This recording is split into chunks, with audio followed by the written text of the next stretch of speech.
Welcome to another edition of How to Fix It Yourself with Dave and Dave. Today we're going to be working on a 2016 Nissan Rogue. We're going to be replacing the spark plugs. Now, the owner's manual and the service manual and the dealer will tell you that you only have to replace them at 105,000 miles. I think that's a bit long. This car has 90,000 miles on it, and so as far as I'm concerned, it's a good time to replace the spark plugs. Some of this maintenance stuff, yeah, you can save a few bucks by pushing it off, but I don't know if it's worth all that much to put off some of these maintenance items. Now, certainly you don't want to be replacing them at 30,000 miles or 20,000 miles or even 50,000 miles. Once you start getting above 60,000 miles, even though it's shorter than what the manual says, I think you're good to go. So let's get into it. It's a fairly simple process. There's a few gotchas that we'll point out to you as we go, and I think you'll enjoy this video.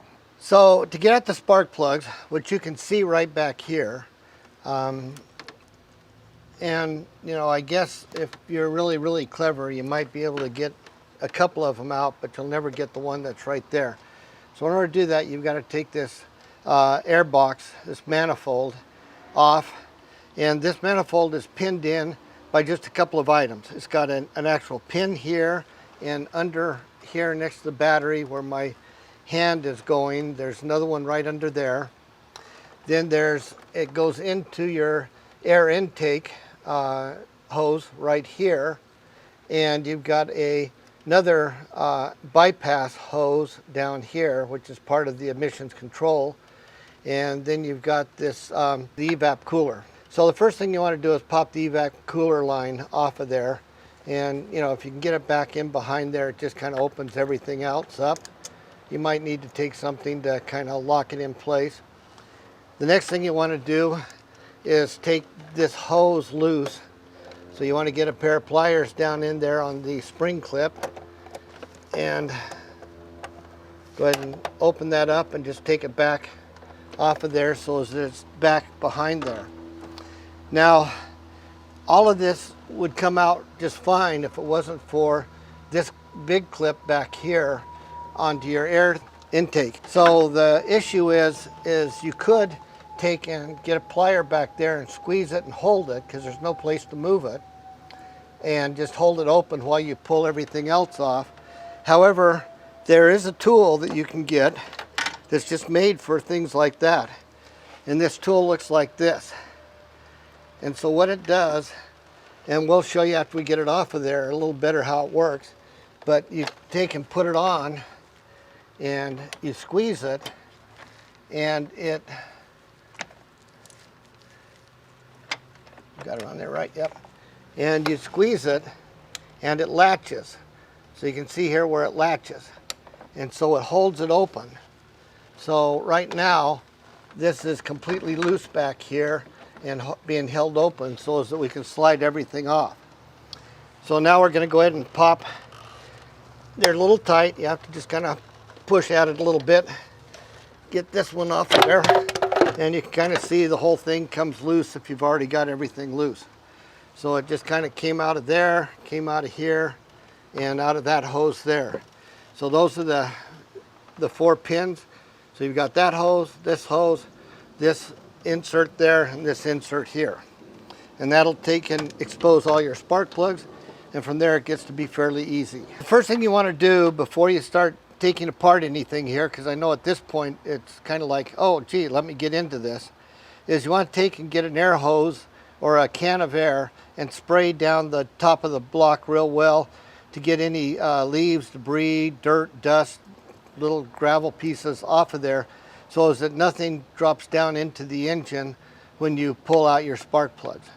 So we just went ahead and blew this off. We did it off camera just so as that it didn't get anything on the lens of the camera, but we blew this off real nicely, and so now it's we're ready to start taking things apart. Part of the problem you're going to have getting these off of here is this big harness is kind of in the way here. It's clipped in 2 places, there and there.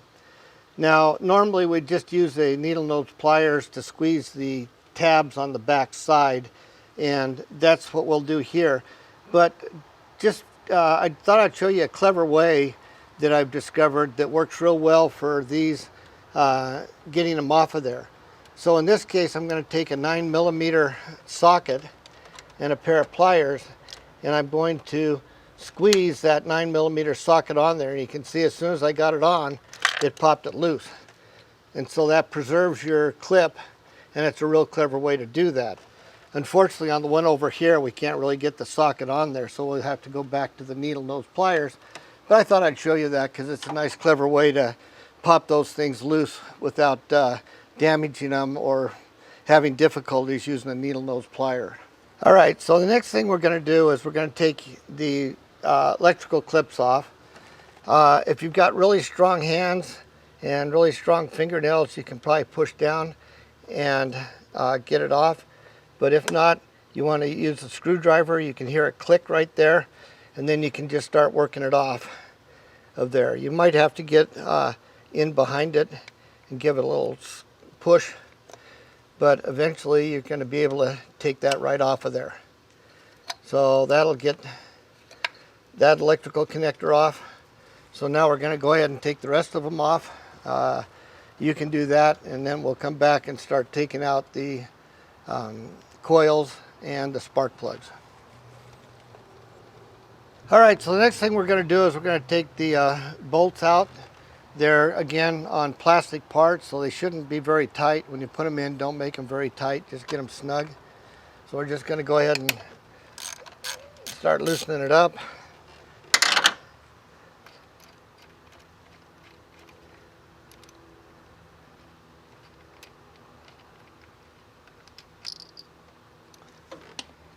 And then you can take the boot out, and that's the coil pack. So we'll go ahead and remove the rest of these, and then we'll come back and take a look at actually pulling the spark plug. So I forgot to mention, these are 10mm bolts that are in here. So, and they shouldn't be very tight, so you can just use a quarter socket. So it's a quarter 10mm.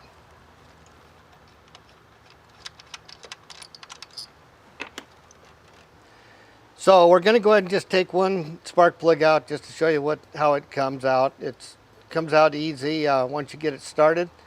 You want to be sure you use a spark plug socket. Now for these in the Rogue, the spark plugs use either a 14mm or 9/16. They're real close to being the same thing. The only thing you want to be sure of is that it has, and I know you can't see this on camera, but you want to be sure it has a rubber spacer in the back end of it to kind of protect the top end of the spark plug. More important going in or putting them in than taking them out, but if you fracture the socket top, taking it out, or fracture the spark plug top, taking it out, you could end up leaving some ceramic in the bottom. So you don't want to do that. So get it in and then just get it loose. Now, my little trick on this that I like to do is once I get it loose, if I can take it out with my fingers, that's my preferred method. Otherwise, I take and put an adapter on here with a 1/4" drive because it's much smaller and easier to flip around. But these are coming out okay. Now, these are factory original spark plugs. On the Rogue, the service manual and the owner's manual says you're supposed to change out the spark plugs at 105,000 miles. People tend to let it go sometimes beyond that. I tend to like to change them out a little earlier. So this has about 90,000 miles on it. You can see there's a fair amount of wear on this, and the tip has been worn down and has deposited on the top end of things. And so it is getting close to being time to replace this. It's also getting a fair amount of discoloration, and it's starting to discolor up here on the ceramic. And so all those things say that it's getting, if it's not already time to replace it, it's getting real close. So I think we're making a good choice here, replacing these at 90,000 miles. So this is the new spark plug we're going to put in. It's an Iridium tipped spark plug. You'll notice that it has a lot of long thread base to it. That is important to make sure you have a replacement one that has a long thread base on it. Do not try and re-gap Iridium-based, Iridium-tipped spark plug. It should come already gapped the way it is. The only thing you can do is damage the Iridium tips if you try and get in there to adjust those. So they're factory adjusted and shouldn't be messed with. It's also important that you recognize that you need to keep it very, very clean. So you don't want to get any debris on it. You'll notice that we put nickel-based anti-seize on it. Now the factory spark plugs and the replacement spark plugs, this is an NKG spark plug, will tell you that they've already pre-coated it with a deposit that will keep it from scalding in the engine block. But I've not had 100% luck with that, so I always put on some anti-seize. I like the high temperature nickel based anti-seize because it allows you to have better conductivity with the spark plug. So from that point, it's just a matter of putting it in the spark plug socket and reinserting it. So if you look closely at the connector, you can see the little green in there. That green is a rubber seal, and that rubber seal is there to keep the moisture and dirt and crud from getting onto the electrical contacts. So most people just slam these together. Sometimes that'll tear out that rubber seal. So the way we take care of that is twofold. Number one is we spray it down with this QDC electronic cleaner, which is made for automotive. And so we'll just spray that down real good. That'll clean out a lot of the crap and crud that's in there. And that'll kind of help lube those on the inside. And then the other thing we're going to do is on the actual coil pack, we're going to put just a little bit of silicone grease on there, and that'll help lube that seal face as well. You don't need to be real goopy with it, just lightly. But while I have a little bit on the end of my finger, I also like to put just a little bit on the tip, kind of work it in just a little bit, and that'll help it slide onto that spark plug a little easier. So now we'll go ahead and drop that in and position it so that the screw will go back in nicely. And you can put the electrical connector on now or not. I tend to like to put the screw on first, so as I'm sure everything's lined up before I put the electrical connector on. Alright, so we have the electrical connectors just sitting on, lined up, so that we can take the strain off of the cables. We're going to go ahead and put that connector in. Then we can go ahead and snap that one in. You can hear them snap. And get this one to snap. Okay. Yep, there we go. Kind of pull on it and make sure they're tight. Then we're going to go ahead and put this one in, and then we can get this last one to snap in place.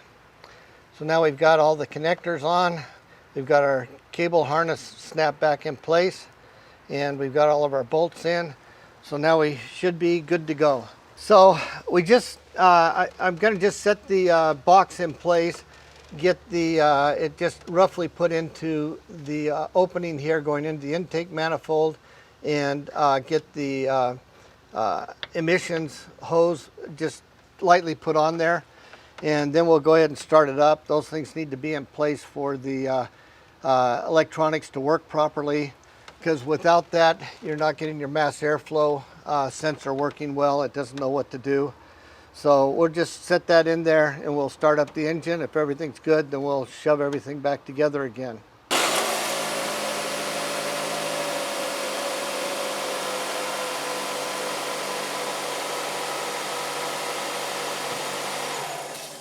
I hope you've enjoyed this edition of How to Fix It Yourself, and we showed you how to replace the spark plugs on a Nissan Rogue.